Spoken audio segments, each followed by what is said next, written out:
Good day and welcome to the Climate, Agriculture, and Forestry Seminar Series. Today's call is being recorded. At this time, I would like to turn the call over to Dr. Margaret Walsh. Please go ahead. Thank you, Jenny, and good afternoon, everyone. Welcome to today's webinar. I am Margaret Walsh, ecologist in the Office of Energy and Environmental Policy within USDA's Office of the Chief Economist. This webinar series is intended to build a better understanding of the scientific foundation of climate change's relationship to working lands and to ensure a climate-informed workforce for USDA, the US government, and important stakeholders. A few housekeeping reminders. Questions for the speakers should be entered in the Q&A box, which is on the lower half of your screen. These questions are only visible to the presenters, the host, and the chat moderator, and we will address as many questions as we can. We encourage you to ask anything that will help you understand the topic. We will respond to as many questions as possible today, and unanswered questions will be used to inform future presentations in the series. This is a science webinar, so our speakers will not be addressing US government or USDA policies on climate change. Today, we are fortunate to have with us four eminent scientists whose collective expertise in land and resource management and its relationships to climate change and climate spans decades. Our first speaker is Dr. Dennis Toddy from USDA's Agricultural Research Service, who is director of USDA's Midwest Climate Hub in Ames, Iowa. Dr. Toddy has worked on regional climate services in the Missouri River Basin and the Midwest for over a decade and has partnering with NOAA, regional climate centers, state climatologists, and state extension. He's also worked extensively on issues of climate change impacts on all types of Midwestern and Plains agriculture, and is a frequent speaker on weather and climate issues in these regions and well beyond. Our second speaker is Dr. Emily Elias, also at ARS and director of USDA's Southwest Climate Hub. Dr. Elias has worked for more than 2 decades at the interface of water scarcity, water quality, agricultural production, and natural resources, with the goal of supporting resilient landscapes and communities. Dr. Elias leads the Southwest Hub team to convene scientists with stakeholders to solve critical challenges at the intersection of climate change, agriculture, water resources, and forestry. Our third speaker will be Dr. David Peterson, Senior Scientist Emeritus at the Forest Service's Pacific Northwest Research Station and Professor of Forest Biology at the University of Washington. Dr. Peterson has conducted research on climate change and fire science throughout the Western United States, has published 270 scientific articles and 4 books on these topics, and has led and contributed to Intergovernmental Panel on Climate Change and U.S. National Climate Assessment reports. Dave lives in Northwest Washington, where he manages his family's tree farm.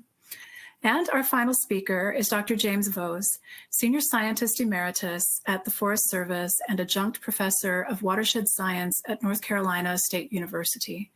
Dr. Vose has led research programs on watershed ecosystem responses to disturbances and forest management, examining the interactions between climate change, changing forest conditions, and water resources at landscape scales.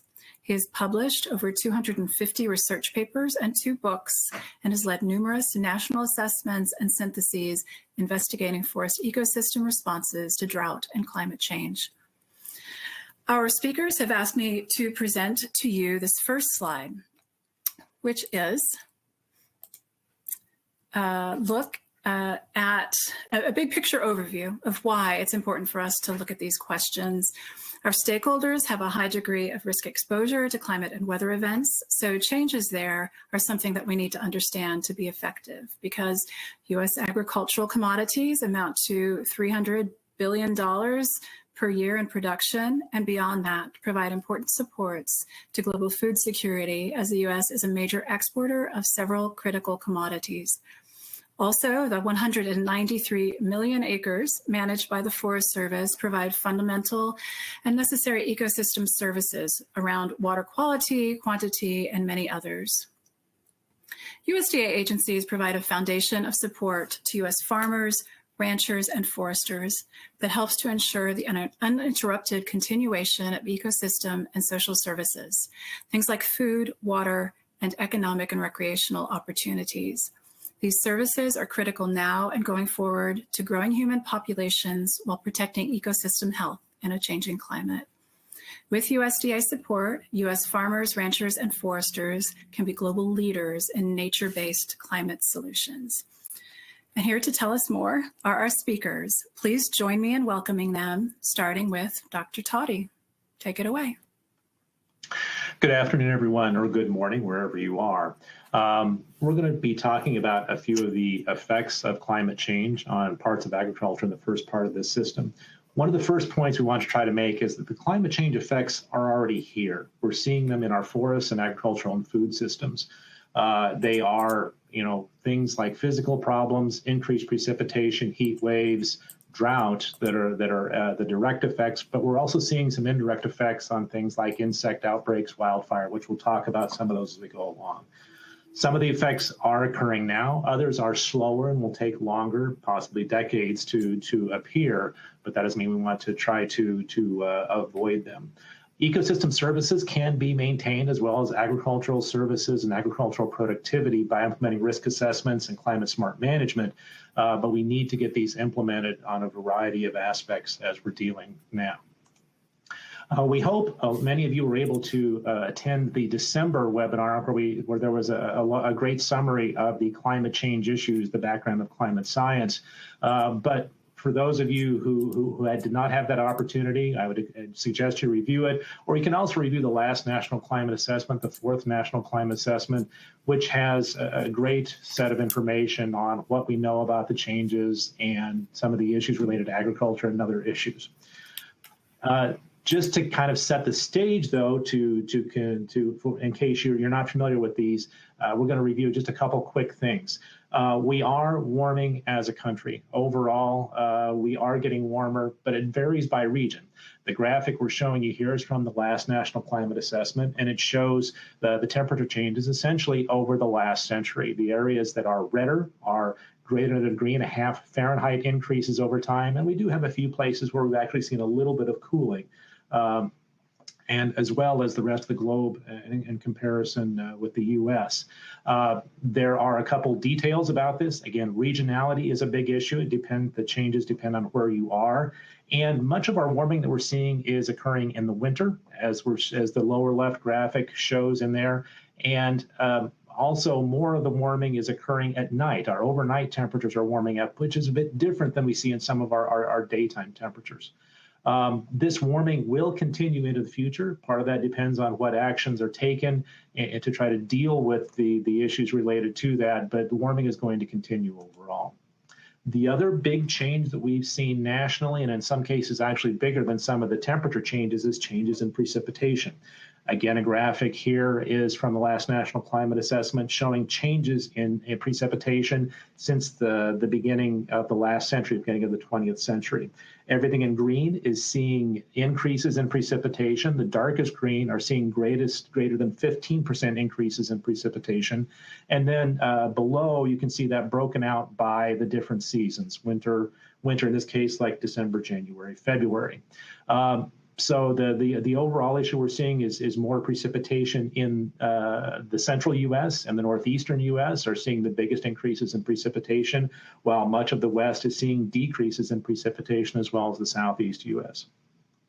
The overall amounts of precipitation, more total precipitation, but also larger events, larger individual events, multiple inch precipitation amounts instead of more spread out precipitation are issues that we're dealing with. As we look ahead, we expect to see some of these same issues continue. I guess one thing part of the other thing we're seeing in increases in precipitation is more of our precipitation occurring in the off season, not the main part of the growing season in parts of the U.S., which presents a different set of issues. Looking ahead to the future, we expect to see more of that shift continue, where we see more off-season precipitation in the northern U.S. and less in the summer. And then we expect in the south and southwest there to be continuing drying and worsening of the drying conditions after we're looking ahead. Now we're going to transition to start talking about impacts on agriculture. We're not going to be able to cover all of them. There are so many of them, and when you compare those to the wide range of agricultural systems, there's just too many to talk about today. We're going to give you a flavor of different ones based on some of these changes in what's happening in climate. If you want to look at a few more, the USDA released a climate change indicators for agriculture last year that steps through some of the larger changes that we're seeing across the U.S. The first graphic here focuses on precipitation, especially large precipitation events. The graphic shows the percent of the U.S. being affected by larger precipitation events, again, since the beginning of the last century. Especially over the last 30 to 40 years, we're seeing more of that in larger events and much of the U.S. being affected by that.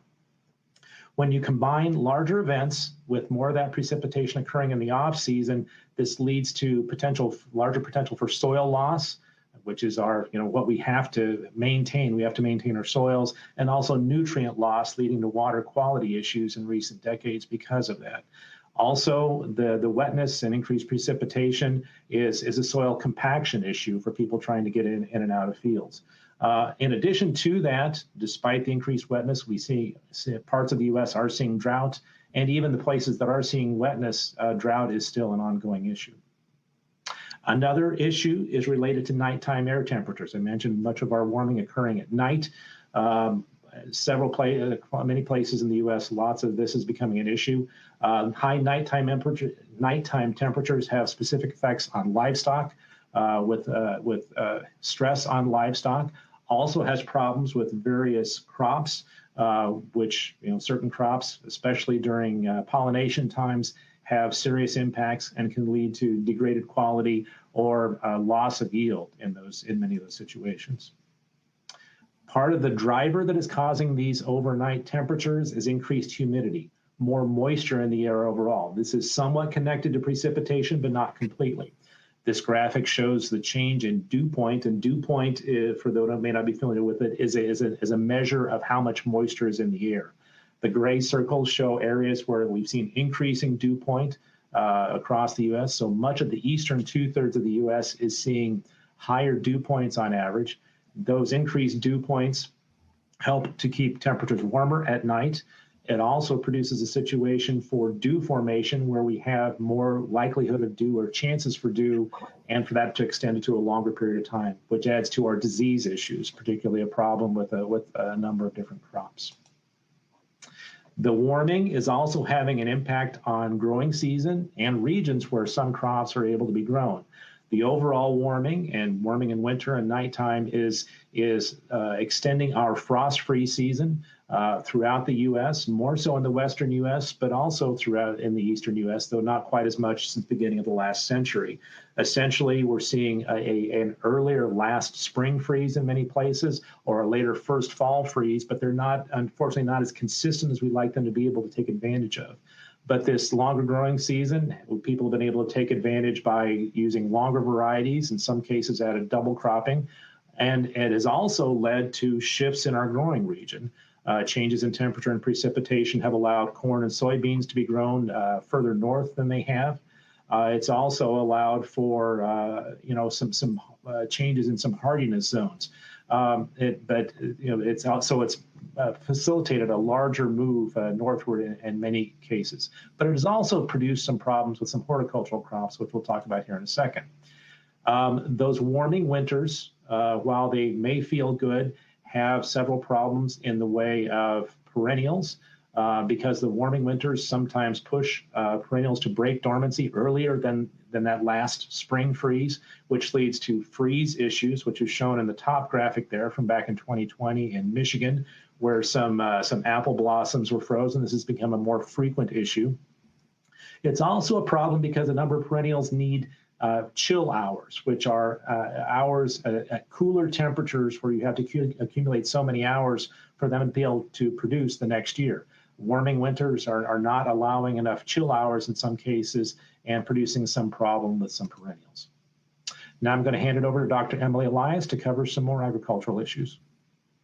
Great, thanks, Dennis. Now we're going to talk about the impacts of heat waves and temperature stress. The map on the right shows that we expect the number of days above 90 degrees to increase across the US, but with a lot of regional variability by the mid-century.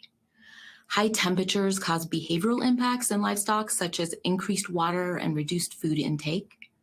High temperatures can also cause physiological impacts in livestock, such as reduced reproductive efficiency, changes to respiration and heart rate, and also reduced milk production. Impacts can be worse during humid conditions, as Dennis just mentioned, and producers often look to the heat stress index, which includes temperature and humidity, to inform management decisions. High temperatures, especially those associated with our drought conditions, can reduce forage crop and grain production and food availability, and that can lead to some severe economic impacts. For example, heat stress in 2000 led to $1.7 billion in losses across the US livestock industry. Projected increases in maximum temperatures and heat waves will lead to further livestock heat stress.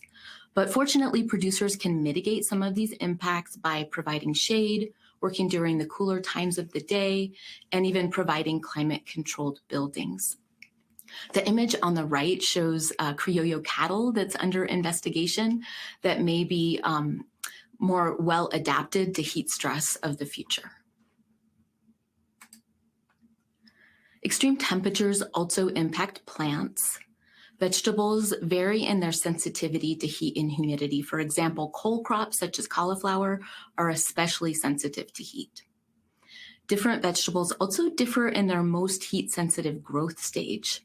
For some, that heat-sensitive stage is seed germination, and for others, it's flower bud development, fruit set, or some other growth period. Understanding these stages is important to plant breeders who want to develop heat-tolerant varieties in response to warming temperatures. The map on the right is from the Ag Risk Viewer, and it shows indemnities paid for corn losses due to heat stress over a 30-year period. Other crops with the highest payments due to heat stress include cotton, soybeans, wheat, and pistachios.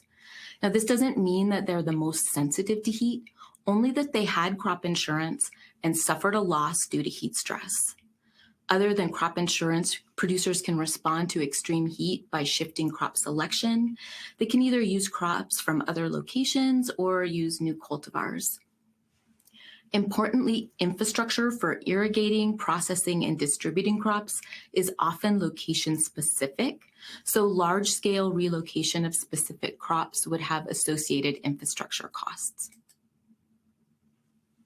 Water is especially important during the extreme temperatures and heat stress that I mentioned, since irrigation can allow plants to transpire and cool themselves. Agricultural drought, which is defined as a deficit in soil moisture, has become more persistent and widespread, with impacts to soil health and groundwater and production.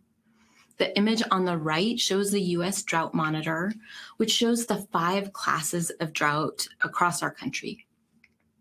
Even in areas with increased average and extreme rainfall, such as the Northeast, water scarcity can be a recurring problem, and irrigation is expanding to new regions and also new seasons. For example, there's a lot more irrigation across the eastern part of the United States, and people are irrigating more in the spring and in the fall.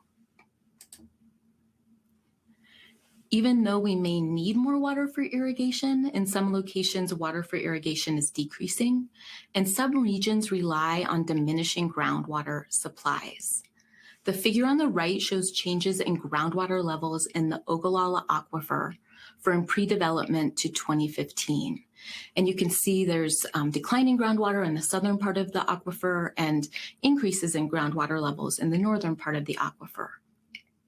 And that can have implications for costs and for groundwater pumping. In addition, across the West, our snowpack is decreasing. Precipitation is falling more as rain and less as snow, and higher temperatures are causing earlier snowmelt runoff, higher peak runoff and flooding, and less stream flow in the critical summer months. So this is leading us to think about creative solutions to address water scarcity. So as I've shown, we've already observed increased agricultural drought, declining groundwater levels, and lower snowpack in some places. As climate change continues, producers are confronting higher variability in the distribution, quantity, and timing of water. The map on the right shows the water stress index, with watersheds in brown indicating an increase in future water stress by mid-century. Even the blue watersheds may experience localized or seasonal water stress. Water supply changes will shift the geographic distribution of agriculture, increase irrigation demand in some new areas and also new seasons, and exert more pressure on groundwater. Climate change is expected to exacerbate current biotic stresses, such as those from weeds and diseases and insects on agricultural plants and animals. Increasing temperatures can allow for overwintering of insects, multiple life cycles where there used to be one or a few, and also changing optimal geographic ranges.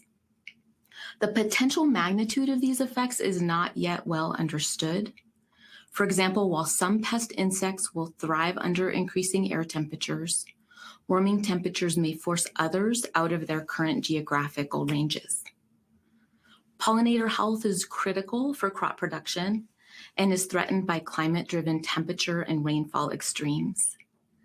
The image on the bottom right shows the National Phenology Network, which produces pheno-forecast maps. For example, maps showing when emerging emerald ash borer adults, which you can see here, will be present. And so now that we've shifted to talking about trees, we'll shift to Dr. Jim Bowes presenting climate impacts on forestry. Thank you, Emily. Yes, we're going to switch now and talk about U.S. forests. This graphic on the right just essentially summarizes the expected impacts of climate change on forests. And those result from a combination of environmental stresses and disturbances that result in both slow and rapid changes in forest ecosystems, both of which can have undesirable effects on ecosystem services provided by forests. And like the agricultural presentation, we're just going to focus on some of the major effects, although there are many. So let's just summarize a little bit of the substantial things that are happening in U.S. forests as a result of climate change. Well, first, high temperatures and drought-caused beetle outbreaks have killed many trees throughout the western United States. For example, in 2011, there were around 300 million trees killed in Texas. In 2015, 100 million trees killed in California. And these events continue to happen. One of the things that causes some exceptional stress on the trees is the combination of high temperatures and drought, also termed the hot drought. Just some examples. Mountain pine beetles in particular have caused tree mortality over 50 million acres in the US and Canada. In some cases, the mountain pine beetles are moving farther north and upslope in elevation as a result of warming temperatures. So into areas where they've not been a substantial problem before, and in some cases, infecting species that they didn't attack before as well. In the eastern United States, southern pine beetles have been observed in the northeastern United States, up in New Jersey pine barrens, for example, as a result of warming conditions. Fires are a very obvious effect that has been seen as a result of climate change. Since 2000, the annual area burned by wildfire was more than 500 million acres, and that occurred in 15 years. And 7 of those years had substantially large wildfire outbreaks with greater than 9 million acres burned. There's an economic consequence to these larger fires. Annual fire suppression costs have ranged from $800 million to over $3.1 billion during this time. So both an ecological and an economic impact. Fire risk and fire season have lengthened or have increased in the western US due to higher temperatures and more frequent droughts. Larger and more intense wildfires are occurring in some locations, increasing risk to people and homes, infrastructure, and firefighters. The recent fires in Colorado, the Marshall Fire, is a good example of that. Extreme drought and fires that were large and intense and caused substantial impacts to the local community. On the other extreme, or in addition to fire and insect outbreaks, declining mountain snowpack in the west, heavy rainfall and summer droughts are increasing the risk of one extreme, and that's winter flooding, and the other extreme, that's low summer stream flow and reduced water quality. These impacts are happening both in the west and in the east. So those are some of the obvious short-term changes that are occurring. But in addition, because trees are long-lived organisms, some of the impacts are more longer-term and more difficult to observe, slow changes. So the effects of climate change on tree mortality and health can often be obscured by the slow response times of these long-lived trees. A tree may have been impacted by climate change, but we may not see that effect till several years down the road. And what's the bottom line is that climate-related stresses on trees increase their risk for mortality, and often that mortality may go unrecognized for many years.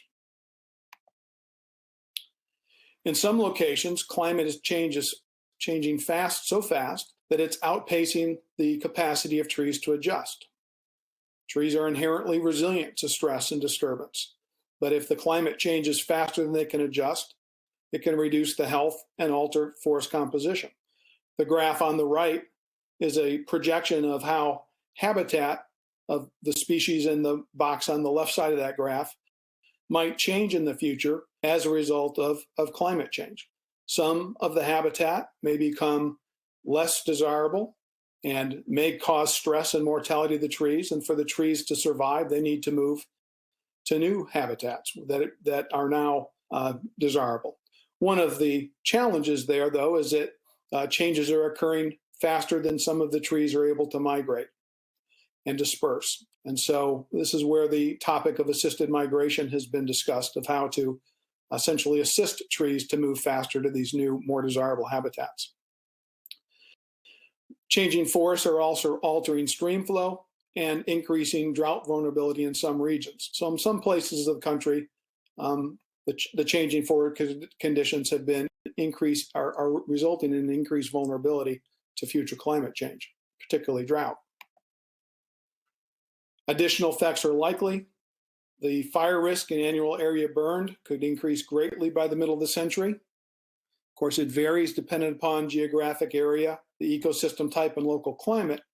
But the graph on the right essentially is an estimate of projected changes in increasing the weeks of risk of very large fires by 2050.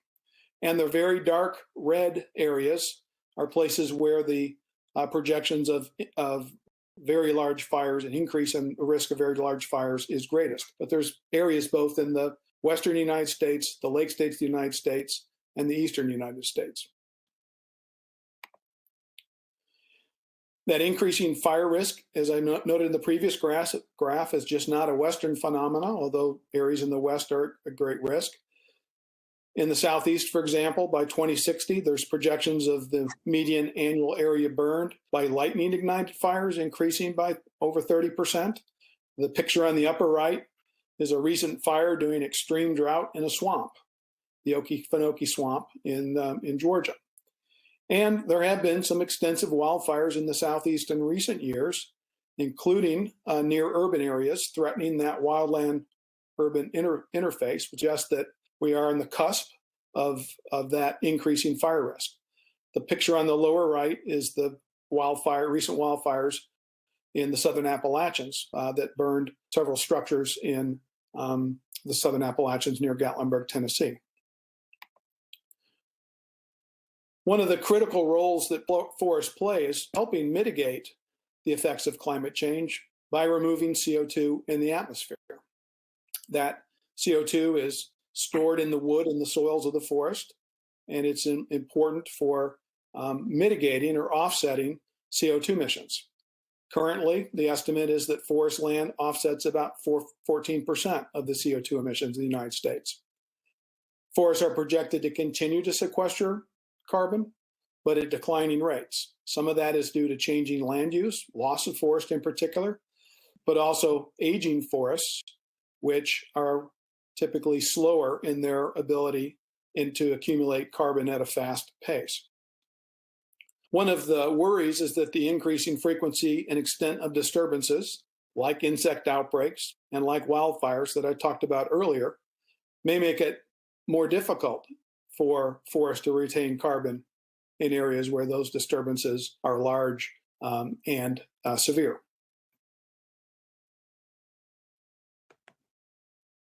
All right, let me go ahead and turn it over to Dr. Dave Peterson. Thank you, Jim. We've heard a great description here by Jim of a number of the prominent climate change effects that we're seeing in forests and some things that we can anticipate will happen in the future. Some of this is pretty negative, and I think that comes up often in our attention that we give to climate change. We tend to get a little bit depressed by the magnitude of some of these changes.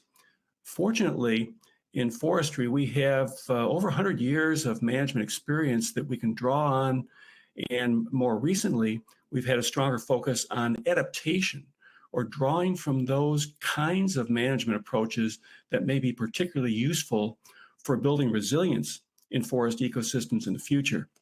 Now, a lot of the forest practices that are currently underway, such as prescribed burning, fuel control, as you see in the upper right-hand corner there, those are already going on. And so we may just need to fine-tune those, be a little more strategic in terms of where and how we apply those to the landscape.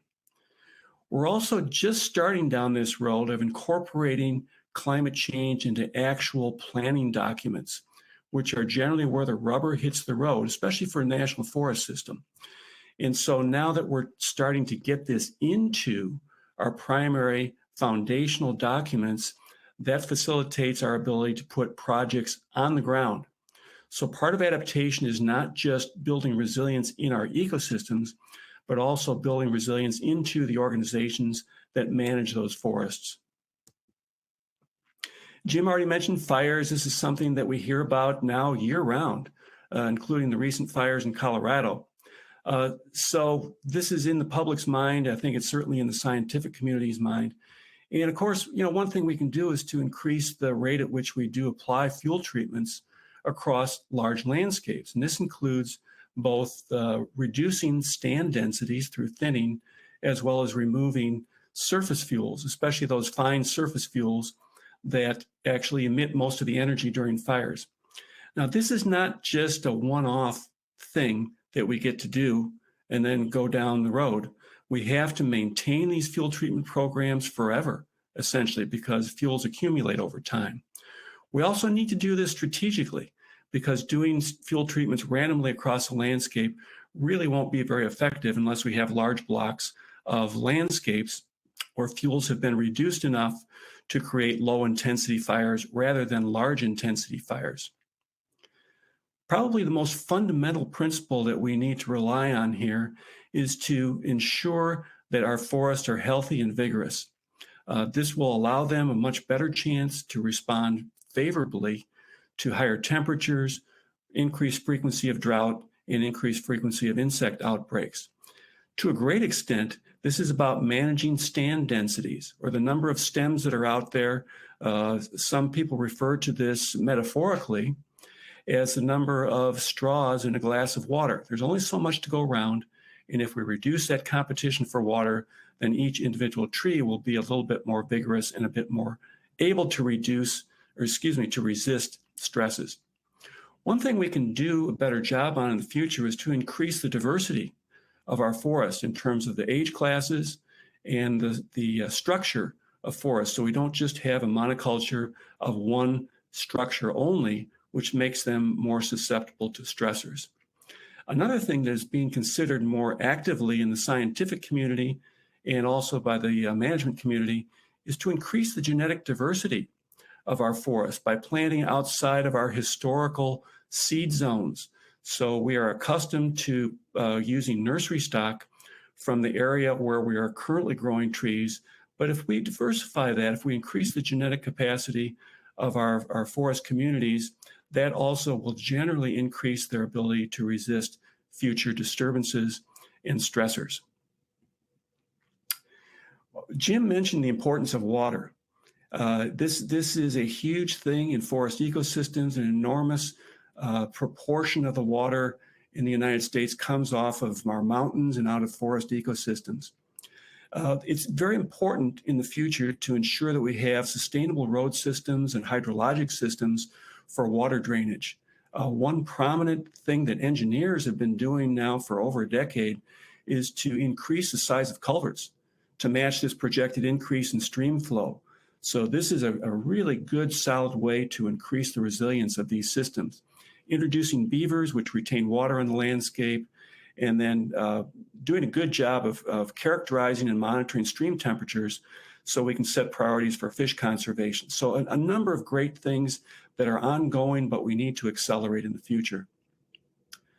Now, as for carbon sequestration, the most important thing that we can do is to retain forests, keep forests as forests, to reduce the conversion of those lands to other uses, to the extent that we can minimize disturbances, to increase their drought resilience. Soils are often overlooked as an important component of carbon sequestration, and to generally recognize the value of all the many and diverse ecosystem services that are provided by forest lands.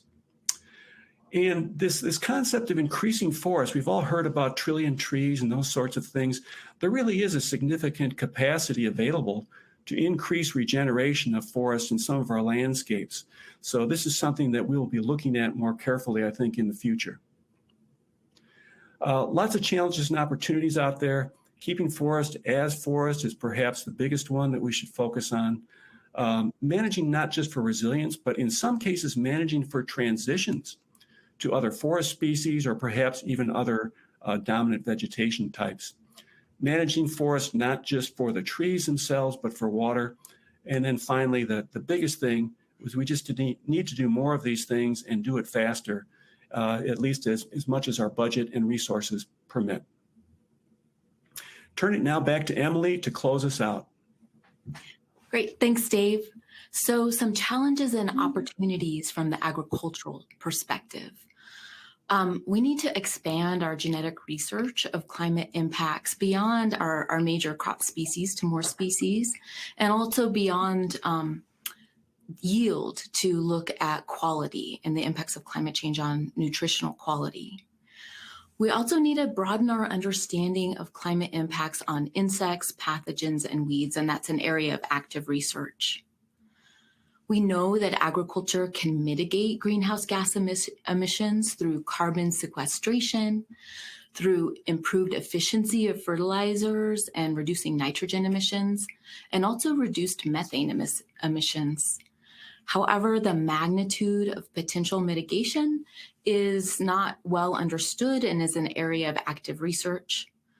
And finally, incorporating social science will enhance climate resilience, understanding the decisions that producers are making, things that can build resilience in rural communities. That's a really important component that can help us respond to climate change. So U.S. agriculture and forestry have both the motivation and the capacity to both mitigate and adapt to climate change. We're already doing this, as Dave mentioned. Past adaptations were made, however, during a period of relative climatic stability. Our future adaptation will be characterized by complexity, driven by the sensitivity of the forest ecosystems and the agroecosystems that we're working in to climate, also driven by non-climate stressors and the global climate system.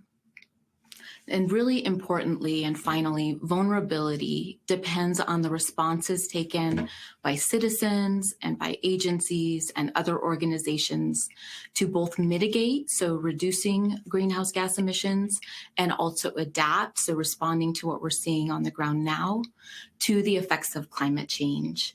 And there's a lot of efficacy in our agency to be leaders in response to our changing climate. So with that, I'll turn it over to Meg Walsh for questions. Terrific. Thank you all so much. That was a lot of information. It's a whirlwind of information that I know that you spent a great deal of effort curating to try and give our audience here a real introduction to these topics. Thank you very much to all of today's speakers.